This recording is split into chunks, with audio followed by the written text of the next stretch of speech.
सरोज ऐसी धमकियों और गाली गलौज से डरने वाली नहीं थी। उन्होंने सलमान का गिरेबां पकड़ लिया और उनसे दुगनी तेज आवाज में बोली, मैं जिंदगी में फिर कभी तेरे साथ काम नहीं करूंगी घमंडी आदमी, चल जा। और झिड़क दिया सलमान को।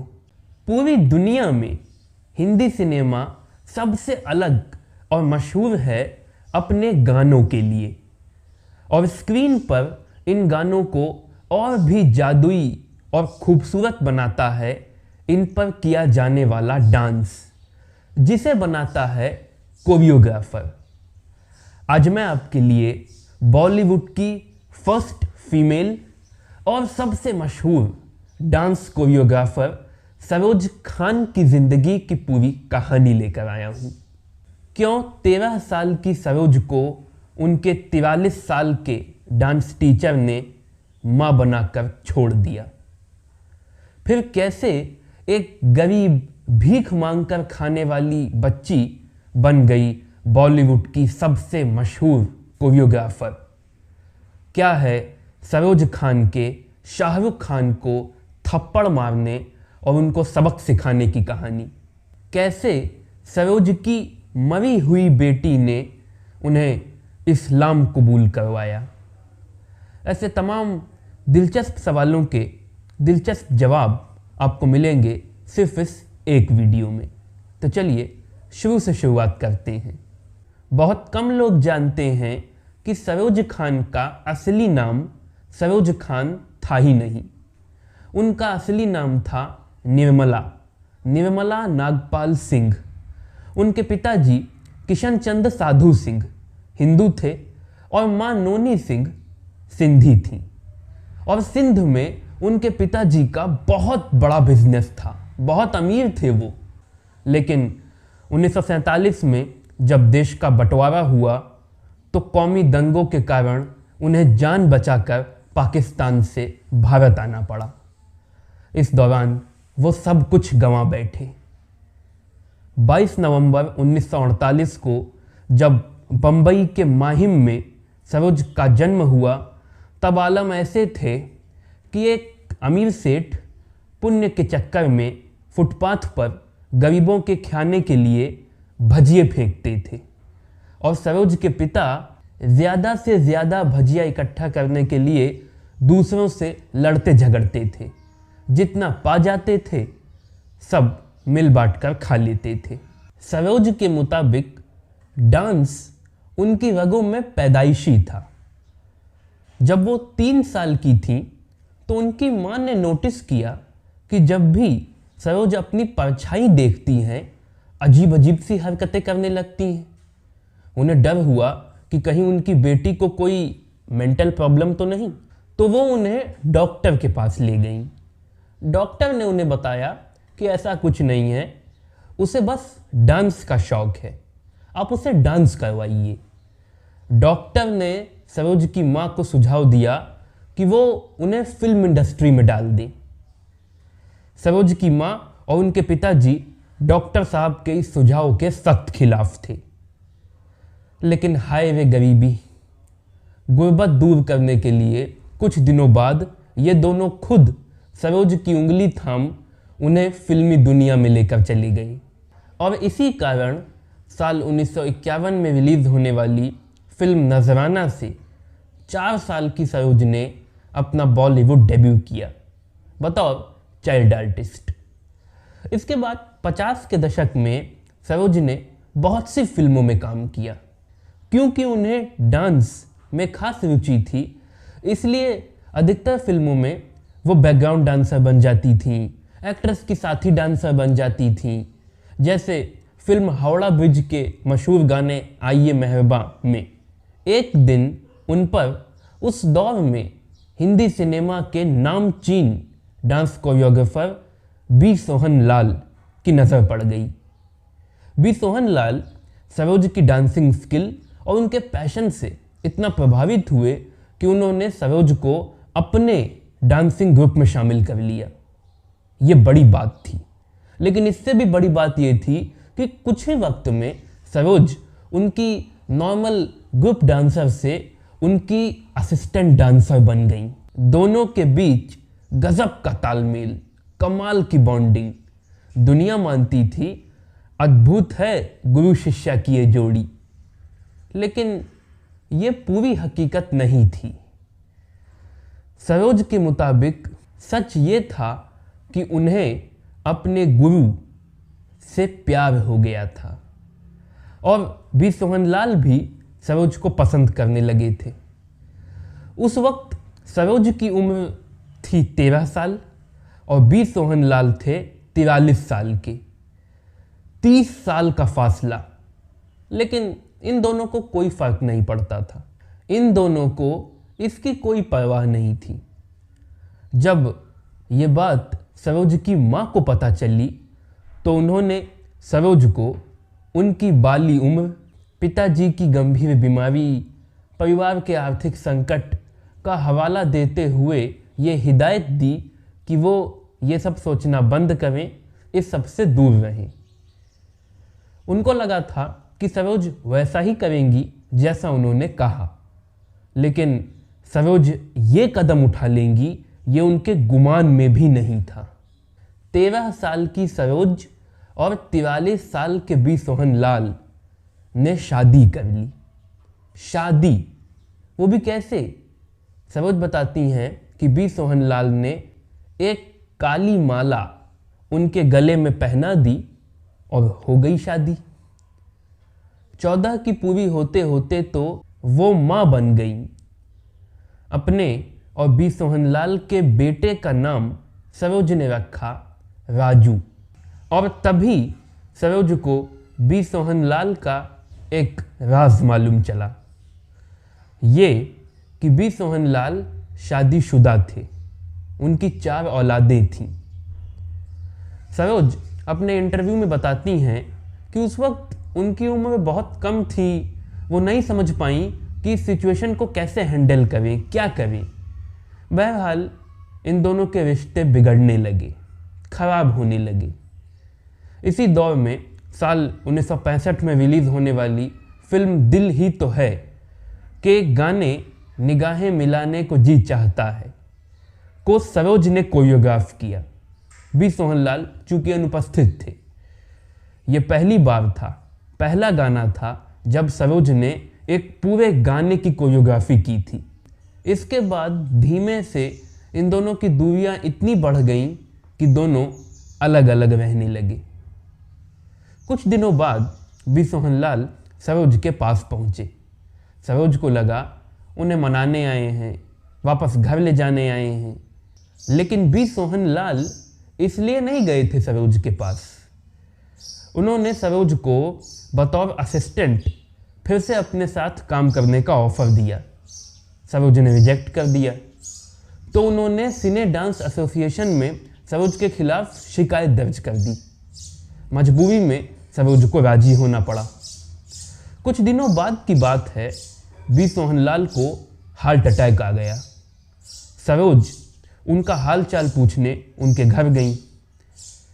सरोज अपने इंटरव्यू में बताती हैं कि कुछ ऐसी घटनाएं हुई, कुछ ऐसी बातें हुई कि वो रात दोनों ने साथ में गुजारी। कुछ महीनों बाद सरोज और बी सोहनलाल की बेटी हिना का जन्म हुआ। सरोज के मुताबिक हिना के पैदा होने के बाद बी सोहनलाल चले ही गए।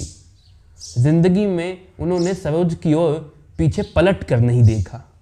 सरोज के लिए बहुत मुश्किल भरे दिन शुरू हो गए। 18-19 साल की उनकी उम्र थी। उस पर 2 बच्चों को पालने की जिम्मेदारी भी उन पर थी। बॉलीवुड में काम मिल नहीं रहा था, इसीलिए सरोज कोल्हापुर चली गई और मराठी फिल्मों में डांस डायरेक्टर बन गई और बच्चों की परवरिश करने लगी। ये बात है साल 1967 की। 8 साल गुजर गए। 1975 सरोज की ज़िंदगी में बेहद अहम साल साबित हुआ, क्योंकि इसी साल बॉलीवुड में उनकी पुरानी दोस्त एक्ट्रेस साधना अपनी पहली फिल्म प्रोड्यूस कर रही थी, गीता मेरा नाम, और उनकी ख्वाहिश थी कि इस फिल्म के सारे गाने सरोज कोरियोग्राफ करें। इसीलिए उनके कारण सरोज सालों बाद फिर से बम्बई लौटी और गीता मेरा नाम पहली फिल्म बनी जहां बतौर डांस कोरियोग्राफर सरोज ने सारे गाने कोरियोग्राफ किए। और इसी साल उनकी मुलाकात हुई सरदार रोशन खान से। एक बड़े बिजनेसमैन थे वो। इन दोनों को ही पता नहीं चला कि कैसे फिल्म की प्रीमियर पार्टी में हुई एक फौरी मुलाकात धीरे से गहरी मोहब्बत बन गई। सरोज और सरदार ने निकाह कर लिया। कहते हैं कि इसी निकाह के लिए निर्मला नागपाल सिंह ने इस्लाम कबूल कर लिया और सरोज खान बन गई। हालांकि सरोज तो इसकी दूसरी ही कहानी बताती हैं। सरोज के मुताबिक उन्होंने शादी के लिए इस्लाम कबूल नहीं किया था। इस्लाम तो उन्होंने बहुत पहले कबूल कर लिया था। सरोज के मुताबिक दरअसल राजू और हिना के बीच में उनकी और बी सोहनलाल की एक और बेटी हुई थी जो उन्हें बहुत प्यारी थी, लेकिन महज 10 महीनों में ही उसकी मौत हो गई। इससे सरोज बिल्कुल टूट गई। इसके बाद कई बार उन्हें उनकी बेटी को लेकर अलग अलग तरह के सपने आते थे। कई बार उन्हें दिखाई पड़ता कि उनकी वही बेटी एक मस्जिद के अंदर बैठी है और उन्हें मस्जिद के अंदर बुला रही है। कभी दिखता कि उनके सामने बैठकर वो कुरान पढ़ रही है, नमाज अदा कर रही है। इन कारणों से धीरे धीरे उन्हें इस्लाम में दिलचस्पी पैदा होने लगी, कुरान में रुचि होने लगी और कुरान पढ़ने के बाद इस्लाम की शिक्षाओं से प्रभावित होकर उन्होंने इस्लाम कबूल कर लिया। अब अधिकतर रिपोर्ट्स के दावे सच हैं या सरोज की कहानी, जो भी हो, बहरहाल सरदार खान ने शादी के बाद सरोज के बच्चों को अपना लिया, उन्हें अपना नाम दिया। एक अच्छी बात यह भी थी कि गीता मेरा नाम के बाद सरोज को और भी फिल्मों के ऑफर्स मिल रहे थे। प्रतिज्ञा, दोस्त, जट यमला पगला, इंतकाम जैसी कुछ और फिल्मों में सरोज ने कोरियोग्राफी की। फिर साल 1977 में सब कुछ छोड़ छाड़ कर दुबई चली गई। सरदार खान ने उनको वहाँ भेजा था। क्यों? इसका जवाब सरोज ने कभी नहीं दिया। 3 साल बाद 1980 में वो वापस बम्बई लौट आईं। वो लौट आईं, इसका पता एक्ट्रेस ज़बीना वहाब को लग गया और उन्होंने सरोज से रिक्वेस्ट की कि वो चाहती हैं कि उनकी अगली फिल्म जज्बात के सारे गाने सरोज कोरियोग्राफ करें। सरोज ने उनके सामने एक शर्त रखी। उन्होंने कहा कि वो सारे गाने मुफ्त में कोरियोग्राफ करेंगी, लेकिन अगर राजश्री प्रोडक्शंस को उनकी कोरियोग्राफी अच्छी लगी तो फिर वो मुंह मांगी कीमत लेंगी। रजामंदी हो गई और ऐसा ही हुआ। राजश्री प्रोडक्शंस को उनका काम बहुत पसंद आया। इसके बाद सरोज को फिर से फिल्मों के ऑफर्स मिलने लगे, लेकिन सरोज के मन में अब एक बात खटक रही थी। सरोज अपने इंटरव्यू में बताती हैं कि बॉलीवुड में वो पिछले कई सालों से काम कर रही थी, लेकिन आज तक उनकी कोई पहचान नहीं बन पाई थी, कुछ मशहूर नहीं हो पाई थी। और उनकी ये ख्वाहिश पहले पूरी हुई साल 1985 में रिलीज होने वाली फिल्म हीरो से, जिसके सभी गाने उन्होंने कोरियोग्राफ किए और सभी हिट हुए। लेकिन ये तो कुछ भी नहीं था। 1987 में रिलीज होने वाली फिल्म तेजाब ने तो सरोज को निहाल कर दिया। उनके करियर का टर्निंग पॉइंट बन गई ये फिल्म।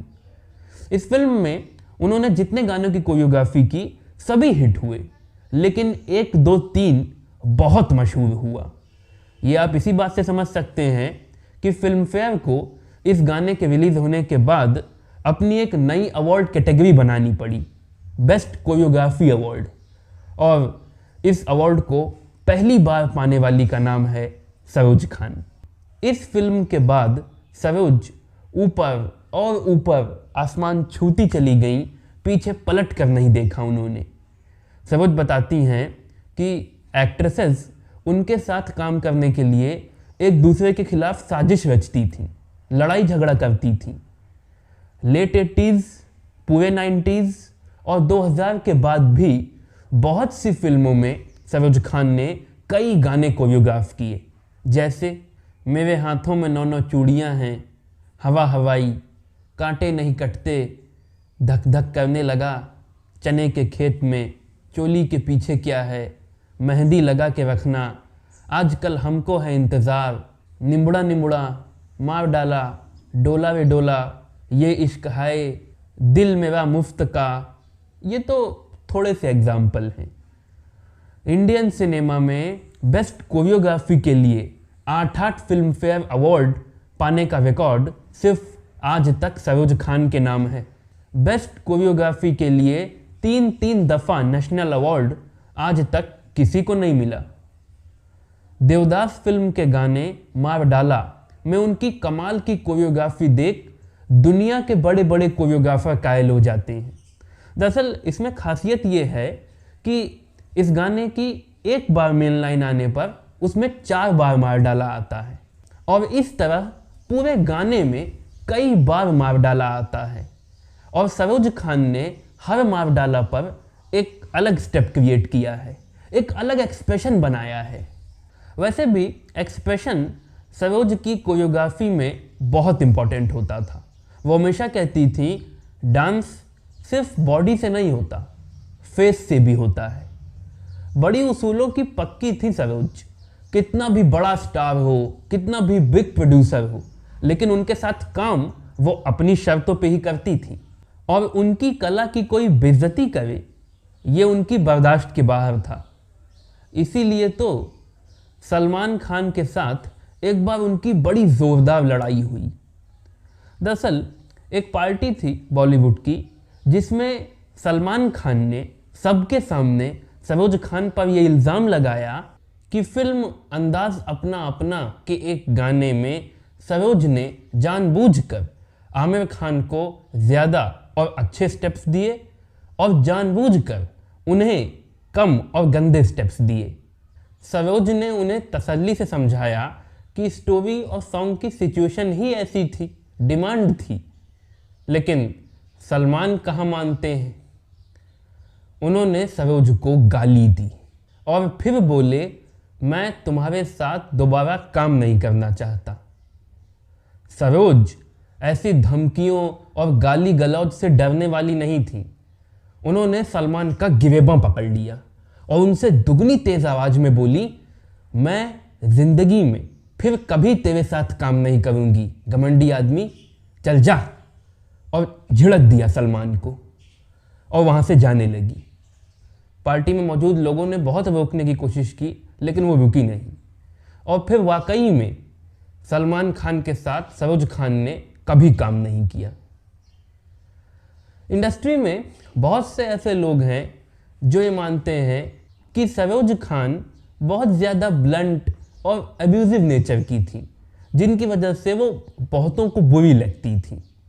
लेकिन मशहूर डांसर टेरेस लुइस के मुताबिक ये उनकी आदत नहीं, मजबूरी थी। टेरेस कहते हैं कि बॉलीवुड जैसी मेल डोमिनेटिव इंडस्ट्री के डांस कोरियोग्राफी जैसे महा मेल डोमिनेटिव सेक्टर में एक फीमेल कोरियोग्राफर के एंटर करने, मशहूर होने और टिके रहने के लिए खुद को कड़ा करना ज़रूरी था, कठोर बनाना ज़रूरी था। इसीलिए टेरेस के मुताबिक सरोज खान ने अपने अंदर की औरत को मार लिया था। लेकिन इसका मतलब ये नहीं कि सरोज के अंदर प्यार ही नहीं था। एक बार शाहरुख खान बड़े परेशान होकर उनके सामने कहने लगे इतना ज़्यादा काम काम काम, तंग आ गया हूँ मैं काम से। सरोज ने उन्हें बड़ी ममतामयी सी चपत लगाई और बोली ऐसा नहीं बोलना चाहिए, अल्लाह मियाँ नाराज़ होता है, जितना काम हो उसकी इज्जत करनी चाहिए, कद्र करो, वरना जब काम नहीं होता तो बहुत अफसोस होता है।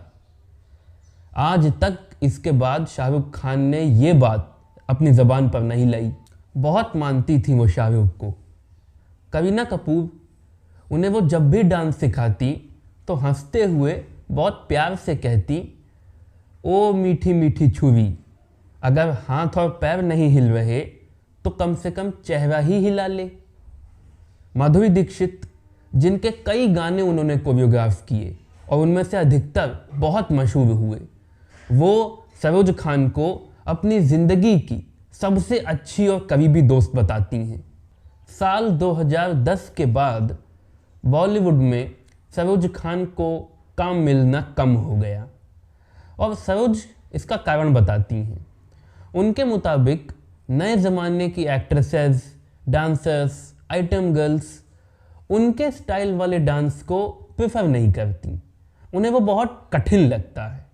उन्हें इजी स्टेप्स चाहिए और जैसे स्टेप्स की हिमायती वो हैं, सरोज उसे डांस नहीं मानती।